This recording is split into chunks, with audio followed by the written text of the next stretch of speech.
with kind of one point perspective or linear perspective. What I want you to do, start off somewhere in the middle of your paper. I want you to draw a square, which consists of vertical line, horizontal. This will be a 2-inch square. It can be a rectangle as well, don't have to be a square.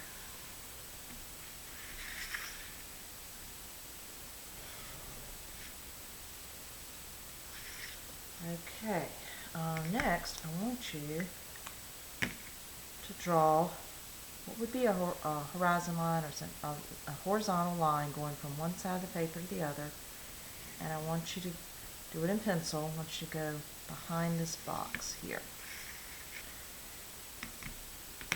Next, I want you to draw a box, and again it can be a rectangle or a square, anywhere above this. Anywhere, I'll put it right up here. Doesn't have to be the same size. It can be larger, it can be smaller. Again, horizontal, vertical lines. And now I want you to draw a square or a rectangle below this horizon line.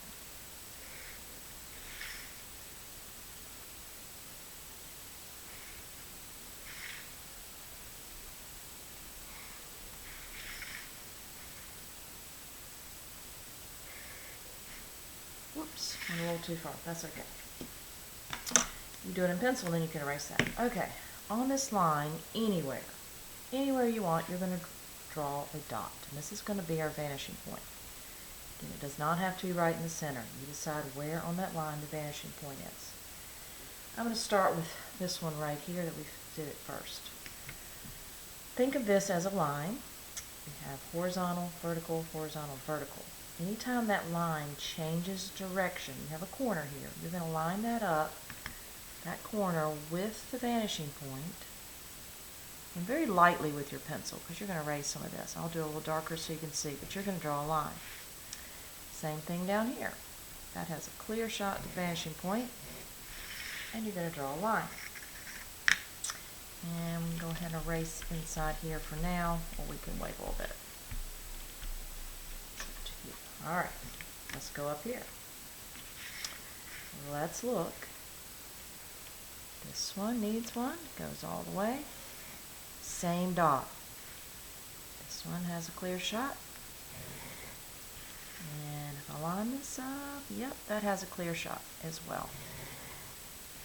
If this was in the way a little bit up here, if it hit the box, you would just stop. Okay, you don't go through another box. Okay, let's look down here. This one has a clear shot. This one has a clear shot. Okay, now we're going to make these look 3D. We're going to actually make them into rectangular prisms, like boxes.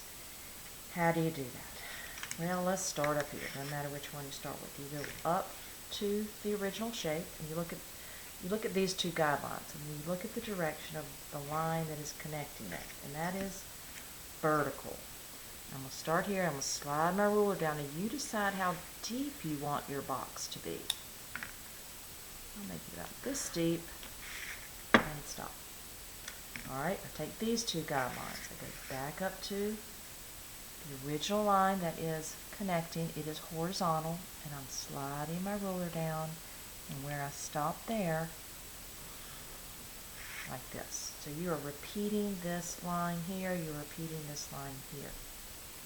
And then we can erase all that. We have a box above the horizon line. Now this one right here, we don't see a top or a bottom, we see just one side. So we have a vertical line here, you decide where to stop it, and there we have that. And then finally down here, again, you're just going to need this one line, because we only have one set of guidelines here. Slide my ruler down, and you decide where to stop it. And if you erase, you're going to be left with three-dimensional boxes, one above the horizon line, one below, and run right on it. Now let's talk about one thing before we go a little further. These are just boxes. What if you had another shape, a triangle shape? So let's try a triangle.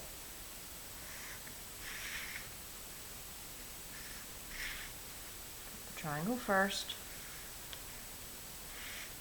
And you're going to draw the guidelines. Let's see if the box is in the way. The box is not in the way. Draw a line.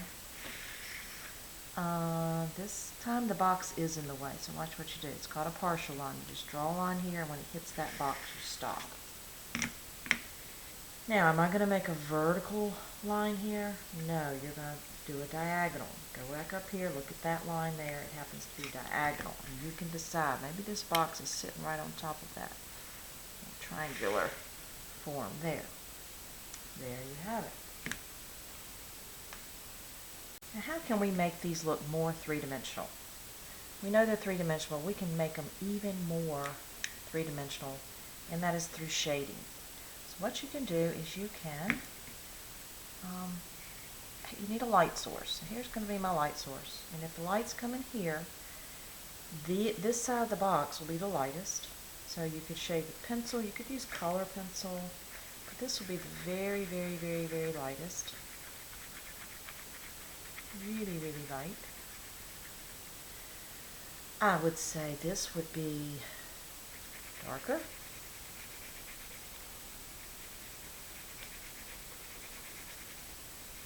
And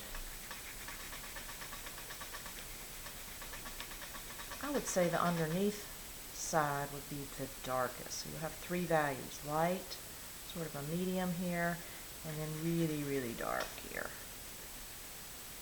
And that's going to make that box look a lot more three-dimensional.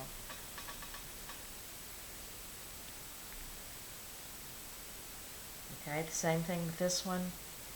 You just wouldn't see the underneath part. And the difference with this one here is you may have a little shadow casting underneath here. I think this whole box would cast a shadow, be really dark right here, and then maybe a little lighter right there. And that whole side would be really light. And this would match that, and that would match that. So here's the final shaded forms, and go one last step further. You would notice the sun's over here, there would be a shadow. Especially think of this on the ground.